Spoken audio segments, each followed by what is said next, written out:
Most guys think they're struggling with women because they said the wrong thing, they didn't text fast enough, or didn't look confident enough. But the truth is, it's way deeper than that. It's not about tactics, it's not about dating rules, it's about your nervous system, about your identity, the way you learn to give and receive love from your parents. And if you don't look at that, you'll keep repeating the same patterns, chasing women who feel familiar, sabotaging the ones who actually love you, and wondering why none of it ever feels safe or real. What most men don't know is that the way they show up in intimacy is a reflection of wounds they picked up before they even knew how to spell the word love. And until you face those, you'll keep thinking it's about the girl, when really, it's about the boy in you who never felt enough. So let's get into it properly, because this stuff's not just theory, it's how you show up every day, in relationships, in sex, in your ability to trust, to lead, to relax. And unless you name it, it keeps running the show. So first up is the absent father wound. Look, maybe your dad left, maybe he died, or maybe he was sitting right there on the couch every night, but never asked how you really were doing. Never taught you what it means to be a man, never looked you in the eye and said, I'm proud of you. So you grew up learning that masculinity means isolation, that real men figure it out alone, and now you don't reach out. You try to solve everything yourself, carry everything yourself, and when shit gets heavy, you disappear into yourself.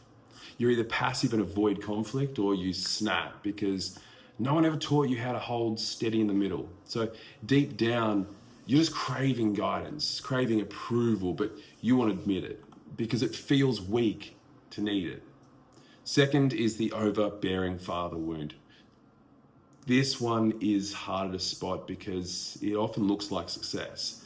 You were pushed, expected to perform, and love wasn't just given, but you had to earn it. So now you're driven as fuck, but nothing ever really feels good enough. You hit a goal and straight away your mind goes, well, cool, what's next? You can't slow down, you can't switch off, because the moment that you do, that old fear creeps in that you're falling behind, that you're not doing good enough, that you'll lose everything.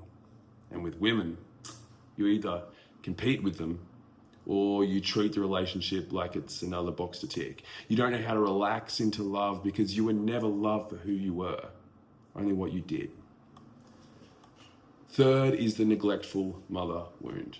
So if your mum was emotionally unavailable, maybe depressed, shut down, busy, or just overwhelmed, you probably learned to stop needing. You figured out it was probably safer to bottle things up rather than to reach out and be ignored again. So now you emotionally shut down in ways that you don't even realize. You don't cry, you don't open up, you just tell yourself, I'm just chill. But really, you've just gone numb. And in your relationships, you keep your women at arm's length. You're physically present, but emotionally, you are just nowhere to be found. You struggle with connection, and part of you believes that if someone ever actually saw what's under the surface, that they just fucking leave. Fourth is the devouring mother wound. So this one is a big one. Now, if your mum relied on you early for her emotional stability, if she leaned on you too much or smothered you or made you feel responsible for her moods, then you learned early on, I need to take care of others to feel safe. So you became the nice guy, the fixer, the emotional support system, and now, without even realizing it, you attract women who need saving. You lose yourself in relationships, you pour everything into her, and then you wonder, why the fuck do you feel empty, unseen, and resentful? You confuse love with responsibility. You think that setting a boundary is selfish, and you don't really trust that you can be chosen unless you're useful. And that's not love. That's just a survival strategy. Now, here is what most men don't realize. You don't grow out of childhood wounds. You grow on top of them. You build armor, you build identity, you build coping mechanisms that look like strength, but all of that is just survival. Unless you go back and deal with what's underneath, all you're doing is performing manhood and not living it. So let's talk about how these 4 wounds actually show up in your relationships, because this is where that shit really gets real.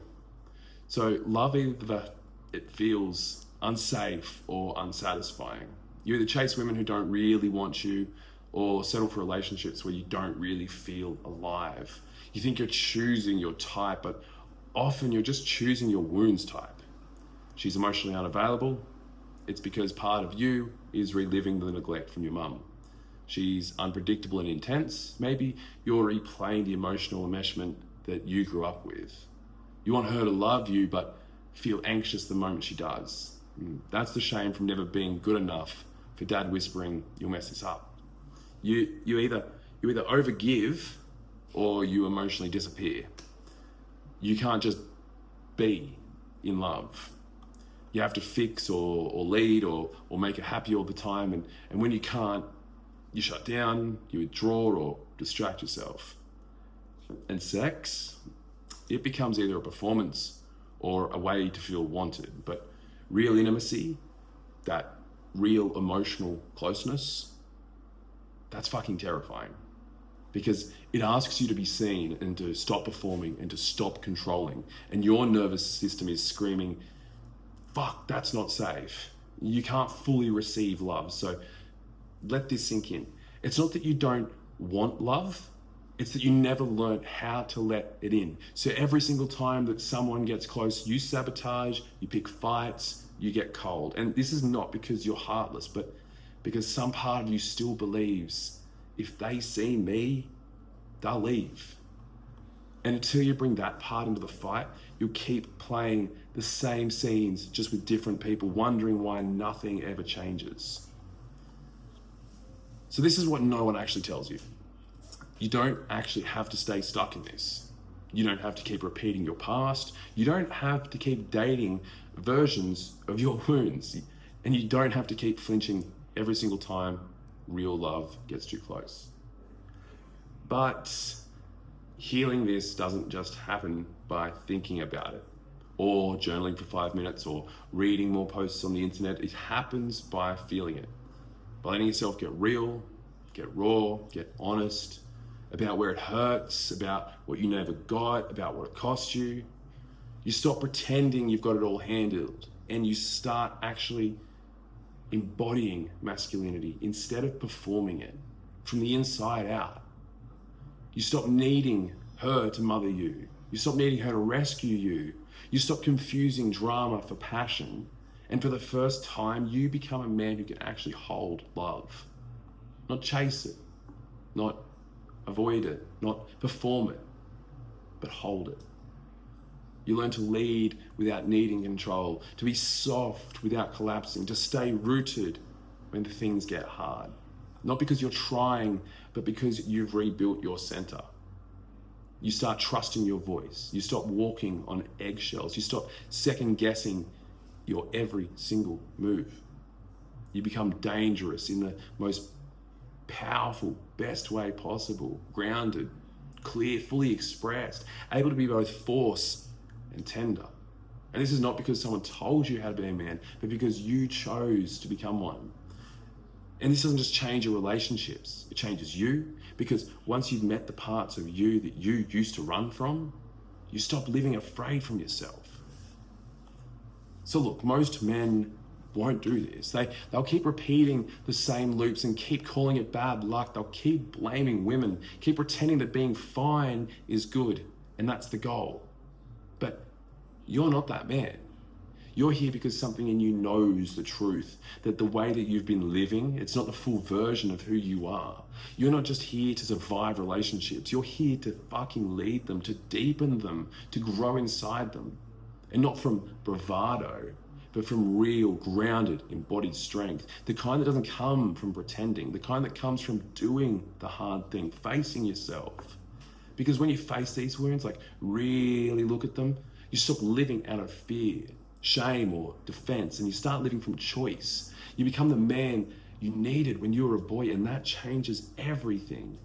Not just for your love life, but for how you walk through the world, how you show up in your work, with your kids, with your brothers, with yourself.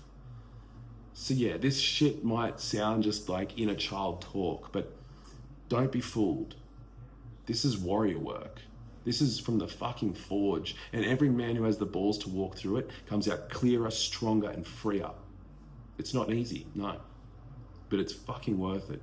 And it's yours if you want it. I'll see you tomorrow.